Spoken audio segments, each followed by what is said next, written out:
You are listening to the Self-Trust Solution Podcast with Dawn Ledet, episode number 13.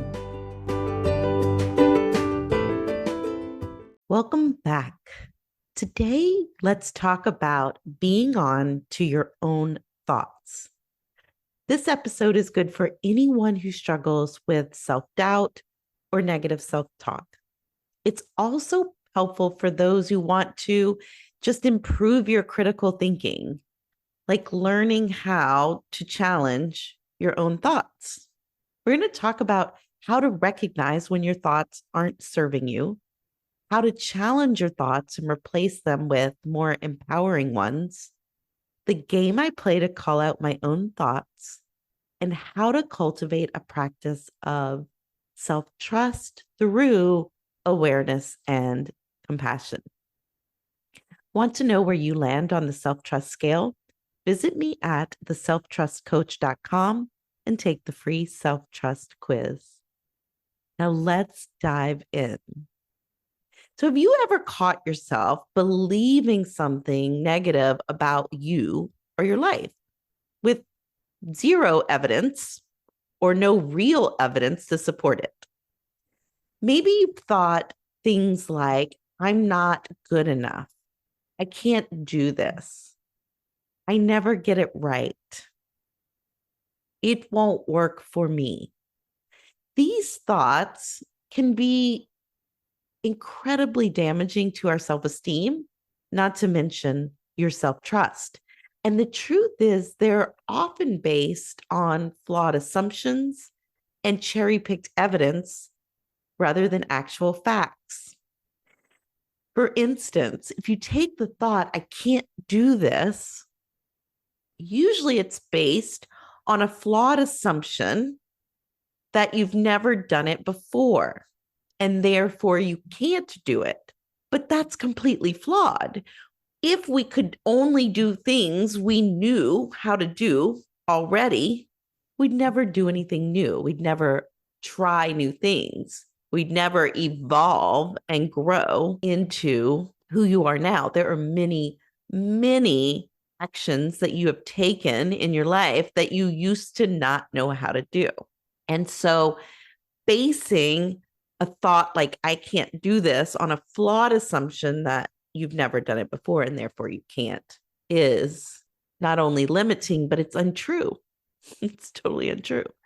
So the other side of it is cherry-picked evidence. And what I mean by that is this narrowed focus that our brains love to prove ourselves right, even when being right doesn't serve us. Now, I can't do this. We're basing this on a flawed assumption. I've never done it before, and therefore I can't do this now. And then your brain will start finding evidence, looking only through the lens of how do I prove this true? This I can't do this true.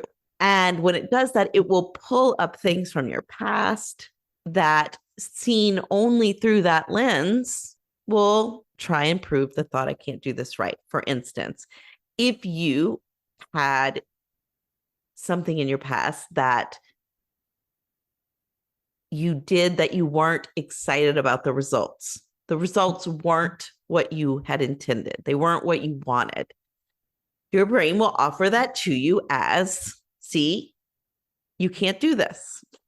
And yet there are so many other perspectives to your life, to what you've accomplished, to what's possible for you. But when you're only giving your brain the I can't do this thought to prove, that is what it's going to get to work doing. And this is amazing news, because when we know that, it doesn't mean there's anything wrong with us, doesn't mean we're negative thinkers, that we are pessimists. It just means that your brain is going to find evidence to prove true this thought that you haven't challenged. But it's also true of positive thoughts that you give it, of neutral thoughts that you give it. So if we can just catch those and question them and give also another perspective for our brain to prove true. This thing that you want to accomplish, instead of I can't do this, what else could be true here? It's possible that I can do this. It's likely that I can do this. Look at all of these other things that I've done. Your brain will start to find evidence to support those as well. And so just want to give ourselves the chance to pick thoughts that actually are going to serve us. So, how do we first learn to recognize these negative thoughts, the thoughts that aren't serving us, and challenge them? The first step is just to start paying attention. We just need to learn to observe our thoughts without judgment, without making them mean anything about us. We have upwards of 60,000 thoughts a day. So while you're not going to catch every one, you can just start to be curious about what's coming up for you in your mind, what thoughts are showing up, and maybe even with a little curiosity. And this can be done through simple noticing. It can be done through journaling, through just getting your thoughts out onto paper, can be done by talking with your coach. The next thing that you can do is to start noticing how you feel. Our thoughts are going to create feelings in our bodies. And some people notice their feelings first, and some people often notice what they're thinking first. Starting to pay attention, noticing what's coming up for you. So if you notice that there's a thought that doesn't feel particularly well, might be a good idea to check it out and just see what is true about this thought. What's not true? How else could I be looking at this situation? That is what we mean by challenging them. Asking ourselves questions. Is this thought based on fact, or is it just my interpretation? Are there other ways of interpreting this? What evidence do I have to support this thought? And what evidence do I have to refute this thought? So often we'll find that our negative thoughts are based on assumptions, think flawed assumptions, and cherry-picked evidence rather than actual evidence. So once we've challenged the thought, we can then begin to really reframe it, meaning finding a more empowering way to look at it. Instead of just taking the thought and putting it on like an ugly sweater and wearing it around all day, giving ourselves the opportunity to see, do I like this? Does this work for me? So, for example, with I can't do this, is that a fact or is it a flawed assumption? It can't be a fact because it hasn't happened yet. I haven't tried. How else could I look at this? How could this be more within my power? How could this be untrue that I can't do this? And then you start looking for the evidence of all the things that you've done before that you didn't know at some point and then learned how to do. It could just turn into, it's possible that I can do this, and seeing how that feels for you. And then giving your brain the opportunity to go and find evidence that that is true. It's important to remember that reframing negative thoughts isn't about denying our feelings or experiences. It's not trying to just paint over with pretty thoughts. It's really just giving yourself the opportunity to find a more empowering perspective. It exists there.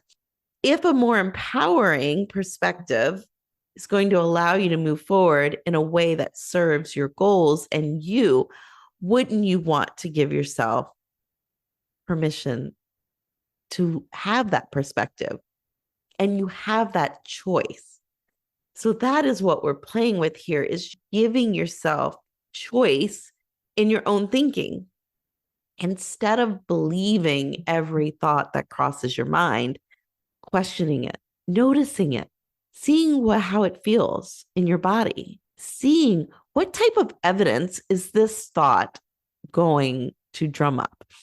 If it's going to set my brain on this mission to find evidence to support that I can't do something, is that the best use of my intelligence, of my brain, of my time, of my energy? Maybe not.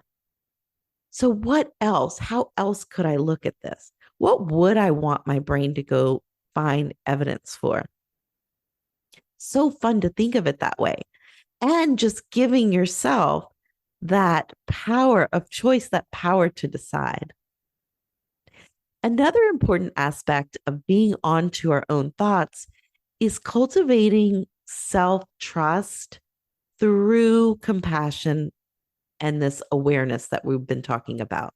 So this means being kind and gentle with ourselves. It's when we're struggling with negative thoughts that we don't make that mean anything terrible about ourselves. It's okay to make mistakes. It's okay to have negative thoughts. It's actually part of being a human. So when we learn to both become aware that we don't have to believe everything we think and that we can question it and we can look at it without judgment, but with curiosity, then we can treat ourselves with some kindness and understanding, the kind that we would offer to a friend who might be struggling with negative thoughts. I like to imagine as if someone else is offering me these thoughts. And I can just say, no, thank you. It's probably here to protect me, keep me safe. It's just wrong about what I need to be kept safe from. I don't need to be kept safe from doing new things, from putting myself out there, trying something new. I don't have to be afraid of that. And I can definitely start by owning that with my own thoughts and judgment. A game that I love to play is a board game that's called Fact or Crap. I changed it to Fact or Phooey. It just makes me smile. It's funny to say. I call out my thoughts sometimes and I'll say, if it doesn't feel great, I'll just get really curious and say, is that fact or Phooey? And oftentimes, if it doesn't feel good, it's a flawed assumption or cherry picked evidence that's being presented by my brain because I'm focusing on a thought that I don't have to believe. And I can easily call Phooey and redirect to what else is true with no judgment. I invite you, maybe start calling out your thoughts in a way that is fun and playful, that isn't judgmental, that just gives you some space to decide, do I want to move forward with this thought? Do I want this to be what my brain goes and finds evidence to prove me right on? And if not, what else? What is another perspective here that I can offer it that would serve me to have evidence supporting? Being onto our own thoughts just means cultivating some self-awareness, paying attention to that ticker tape of sentences that are going through your brain, picking out any that aren't serving you, that don't feel good, that you don't want your brain to get to work finding evidence for, and reframing them in a way that is true to you. We're not slapping on pretty thoughts, wallpapering over our thoughts. We're giving ourselves the choice, the decision to look at what other perspectives are available to us here. And we're practicing self-compassion through kindness. And by doing so, we can develop a more positive and empowering mindset and make better decisions for our lives. We can build the self-trust we need to continue to move towards our goals and make decisions that serve us, giving our brains the job to find evidence to support what we're trying to create in our lives. What will you take away from today's episode? My goal is for you to take away the importance of being mindful of your thoughts and the power you have to choose what you believe. Maybe you start noticing your thoughts instead of taking them at face value. Question: do I want to believe this? Does it serve me to believe this? Maybe you decide to not get caught up in why you're thinking a particular thought and instead move on to what else could be true here. What do I want to give my brain to look for evidence to support that it's right? Give yourself permission to call fact or phooey on any thought that isn't kind, loving, encouraging of you and what you want to create in your life. I love this quote from Eleanor Roosevelt. No one can make you feel inferior without your consent. And I want to invite you to first and foremost, never be the one you give consent to. If you enjoyed this episode, please leave a review. This helps me reach new people, continue to create content, and brings me joy in my mission to serve. You have everything you need to trust yourself. And I hope this episode has given you more ways to do that. Join us next week for episode number 14 as we dive into self-care as it relates to achievement. Thanks for tuning in and have a trust-filled week.